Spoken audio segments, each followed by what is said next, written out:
नमस्कार, मेरा नाम है कुसुम माहेश्वरी और आज की वीडियो में हम लोग बात कर रहे हैं public, private and married goods के बारे में।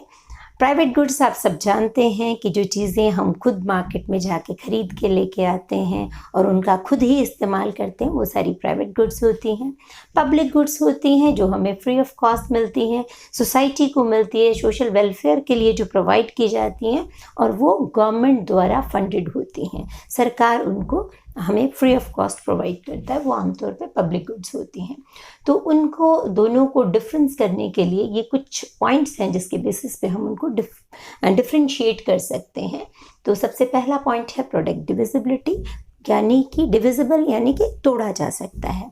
जिस चीज़ को आप छोटी छोटी यूनिट्स में सर्व कर सकते हैं वो चीज़ जो है डिविजिबल होती है, ठीक है।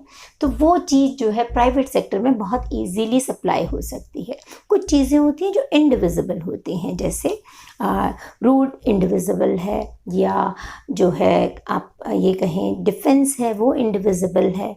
तो कुछ चीज़ें हैं जो इनडिविजिबल हैं। इनडिविजिबल चीज़ों को प्राइवेट सेक्टर नहीं सप्लाई कर सकता, इसलिए वहाँ पब्लिक सेक्टर को आना पड़ता है। जैसे मॉस्किटो अबेटमेंट प्रोग्राम है कि सरकार ने मच्छर मारने, मलेरिया का सीज़न है, डेंगू का सीज़न है, तो वो यूँ नहीं हो सकता कि कुछ घरों के मच्छर मार दे और कुछ घरों के छोड़ दे, तो उनके घर वाले इधर उधर ट्रैवल कर सकते हैं ना। तो इस वजह से वहाँ पर जहाँ डिविजिबिलिटी नहीं है वहाँ पर जो है वो पब्लिक सेक्टर अच्छे से काम करता है।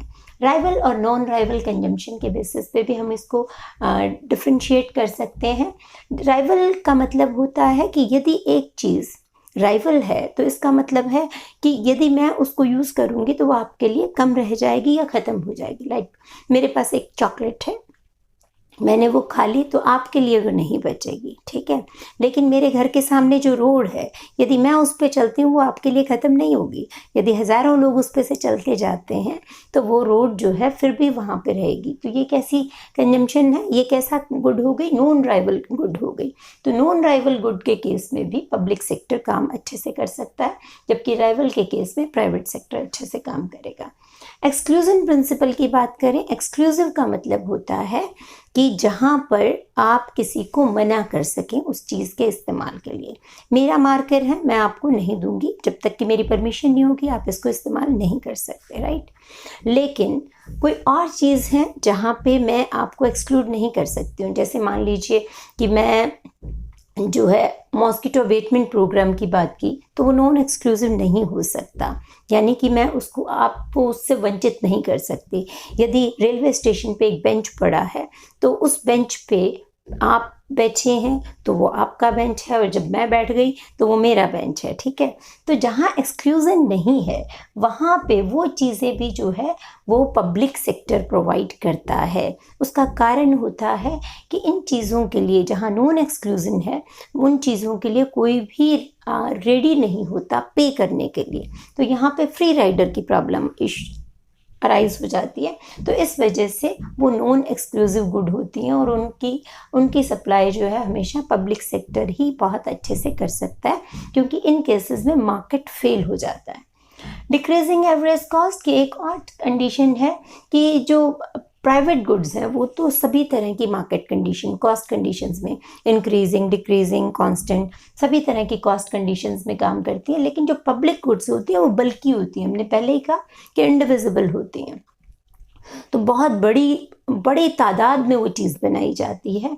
तो इसलिए आमतौर पर हमेशा ही उनके केस में डिक्रीजिंग एवरेज कॉस्ट होती है।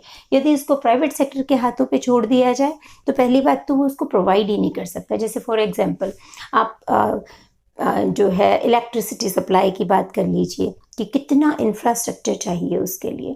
तो एक घर को कनेक्शन देना है तो आपको कहाँ से लेके कहाँ तक तार लेके आनी पड़ेगी, है ना, पूरा ट्रांसमिट करने के लिए। तो वो चीज़ें जो हैं प्राइवेट सेक्टर के थ्रू नहीं प्रोवाइड की जा सकती, लेकिन पब्लिक सेक्टर उसकी कम एवरेज कॉस्ट पे, क्योंकि आप इस एरिया में एवरेज कॉस्ट ऐसा होता है तो वो इस एरिया के अंदर, यानी ये वाला जो सीन है ना, इस पर काम कर रही होती हैं, क्योंकि इनको इकोनॉमीज ऑफ स्केल मिलता है ना।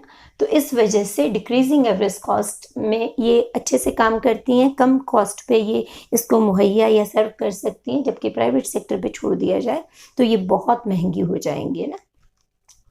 नॉन प्रॉफिट कंसिडरेशन है कि प्राइवेट सेक्टर आमतौर पर उन जगहों पे काम करता है जहाँ प्रॉफिट दिखता हो, है ना, प्रॉफिट के पीछे भागता है प्राइवेट सेक्टर। लेकिन पब्लिक सेक्टर जो है वो उन एरियाज़ में भी काम कर सकता है जहाँ नॉन प्रॉफिट होता है, जैसे स्कूल्स कॉलेजेस प्रोवाइड करना है गरीब बच्चों के लिए ख़ास तौर पे, या न्यूट्रिशियस फूड या मिड डे मील है, तो प्राइवेट सेक्टर तो नहीं प्रोवाइड कर सकता ना। तो इस तरीके से नॉन प्रॉफिट कंसिडरेशन के साथ काम करने वाली चीज़ों पे जो है पब्लिक सेक्टर ज़्यादा अच्छे से काम करता है। Then comes externality. एक्सटर्नैलिटी क्या होती है कि थर्ड पार्टी इफेक्ट है, कि कोई एक एक्टिविटी हो रही है चाहे प्राइवेट सेक्टर में या पब्लिक सेक्टर में, पर उस एक्टिविटी का जो आप करने वाले भी नहीं हैं, आप उसको इस्तेमाल करने वाले भी नहीं हैं, प्रोड्यूस करने वाले भी नहीं हैं, still you are getting impacted by that, ठीक है। तो उसको कहते हैं एक्सटर्नैलिटी, थर्ड पार्टी इफेक्ट। जैसे मान लीजिए मेरी एक इंडस्ट्री है जिसमें कि केमिकल बनते हैं, तो उस केमिकल को बनाने की प्रोसेस में जो गैस निकलती है, तो उस गैस के लिए मैं पे नहीं करती हूँ, वो गैस जो है जाके सब लोगों को जो है पोल्यूशन क्रिएट करती है, सब लोगों को की लाइफ में जो है या हेल्थ को डिटीरियोरेट करती है, तो उसको हम एक्सटर्नैलिटी कहते हैं। तो एक्सटर्नैलिटी तो दोनों ही केसेस में होती है, पब्लिक और प्राइवेट सेक्टर में, लेकिन जहाँ पे उस एक्सटर्नैलिटी को मेज़र किया जा सकता है कि मान लो पॉजिटिव भी होती है एक्सटर्नैलिटी, कि मान लीजिए कोई इरिगेशन प्रोजेक्ट है, तो यदि उससे आपको फ़ायदा हो रहा है, आप उसको काउंट कर सकते हैं कि आपको कितना फ़ायदा हुआ है, तो वो प्राइवेट सेक्टर में काम कर सकता है।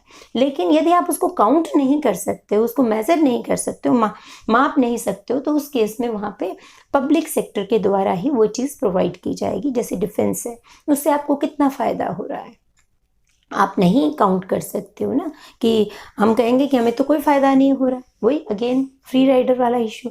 तो जिन चीज़ों की एक्सटर्नैलिटी मार्केटेबल है वहाँ तो ये सेक्टर काम कर जाएगा, लेकिन अदरवाइज जो है नो मार्केटेबल एक्सटर्नैलिटीज़ के केस में जो है पब्लिक सेक्टर के थ्रू ही हमें वो प्रोडक्ट सर्व करना पड़ता है।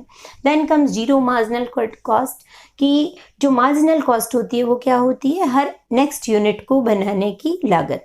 पर यहाँ पर इतनी बल्क ऑर्डर में एक पार्क में यदि मान लीजिए आप 100 लोग जाते थे, मैं 101वीं हूँ और मैं चली गई हूँ उस पार्क में, तो मेरे जाने की कोई पार्क पे एडिशनल कॉस्ट तो नहीं पड़ने वाली ना। तो इसी तरीके से जो पब्लिक सेक्टर की गुड्स होती हैं उनमें मार्जिनल कॉस्ट भी आमतौर पर जीरो होता है, यानी नेक्स्ट यूनिट यदि नेक्स्ट पर्सन उसको कंज्यूम करता है तो उसकी कोई कॉस्ट नहीं होती। जबकि यदि प्राइवेट सेक्टर पे उस चीज़ों को छोड़ दिया जाए तो उनमें जो है वो जो है उसके पॉजिटिव चार्जेस लेंगे।